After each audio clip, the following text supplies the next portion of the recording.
17 o el 18% de los arbitrajes en un total del 100%, que no nos satisfizo y bueno, queremos que en esta segunda ronda tengamos un coeficiente y un rendimiento superador al que tuvimos en la primera. Las áreas de meta también tendrían que estar marcadas y no lo estuvieron. Es decir, ¿y por qué marco esto? Bueno, porque esto marca un poco de dónde estamos parados a veces desde el punto de vista de la improvisación y en la organización, y lo que respecta a nosotros la parte arbitral. Yo no te hablaría de jugada polémica, yo te hablaría de un mal arbitraje, un muy mal arbitraje, un muy mal parte de arbitraje por parte del árbitro, de Edgar Barreto, del asistente, del cuarto árbitro.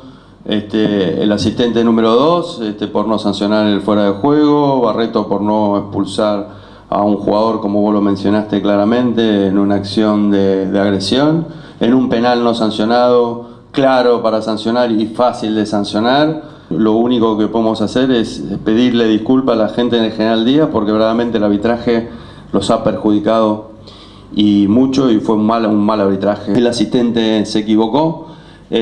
Claramente estaba habilitado el jugador de Olimpia. Esas cuestiones pasan cuando a veces uno se relaja un poco en un partido 3-0, parece que ya está todo listo, está todo liquidado. La falta el tercer gol del empate de Guaraní, que proviene de una falta no percibida por los árbitros. Si hubiese quedado la duda, los árbitros hubiesen podido revisar y darse cuenta que había existido una falta y se debía haber sancionado un tiro libre y anular el gol.